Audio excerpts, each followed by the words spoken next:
This is Pat Palmer with A Minute for Life. Our world seems to be rushing towards some unseen goal, and we wonder how things could go from bad to worse in what seems like just a few weeks or months.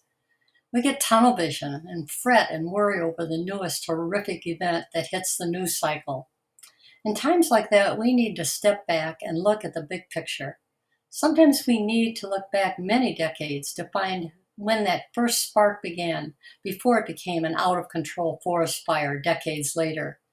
I think one example of that is our current situation with kids who are confused with their sexual identity.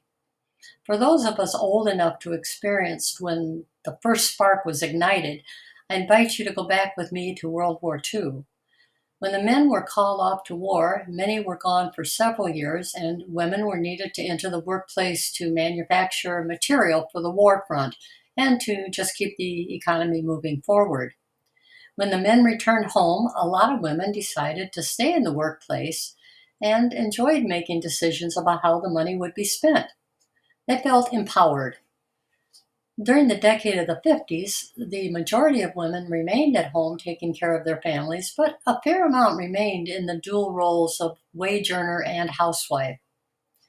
Now we move into the decade of the 60s when women like Gloria Steinem and Betty Friedan came on scene. I remember as a young mother and wife reading the book by Friedan, The Feminine Mystique. It was in reading that book that I found that I was not the happy woman I thought I was, but rather a frustrated woman with limited gender roles. Wow, I'm so glad that Betty Friedan pointed out that I really wasn't happy.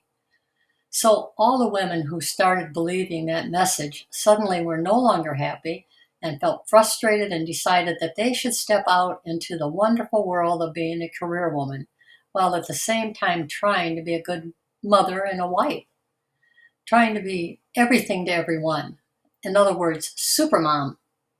They found out they were not as paid as much as men were for doing the same job, and they protested. Until today, equal pay for equal work is pretty much the standard. They broke the so-called glass ceiling, and many began to make more money than their husbands did. They often had both men and women working beneath them, and at the end of the day, they took their take charge attitude home with them and became top sergeant of their husband and children. Men felt the need to help with family chores. After all, equal is equal. Men felt less and less like the leader, protector, and breadwinner of the family.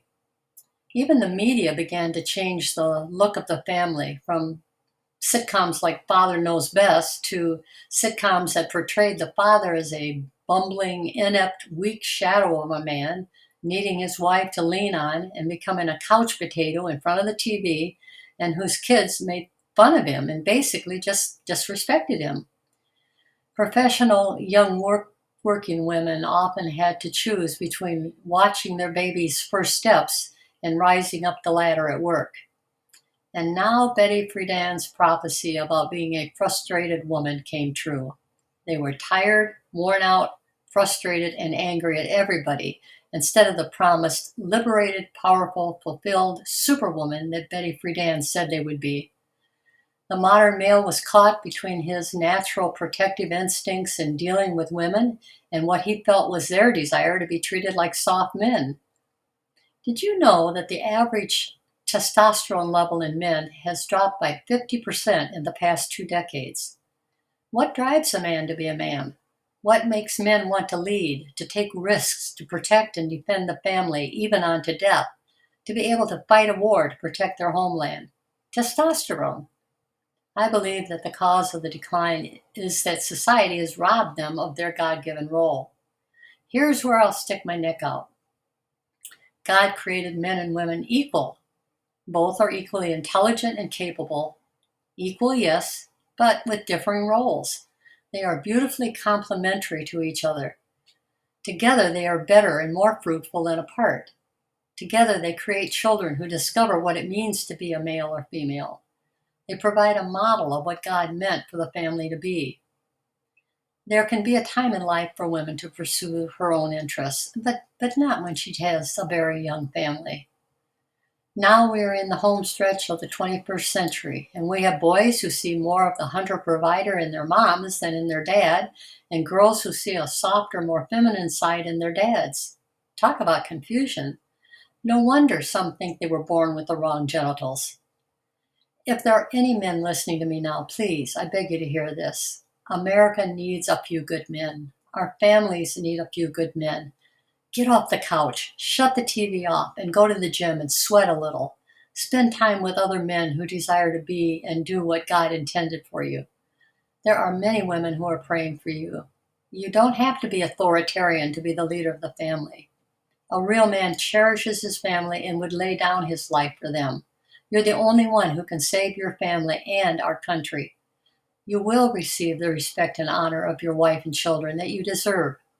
I'm sorry for what the feminist movement stole from you, and that many women listen to that message of discontent that rose up in us.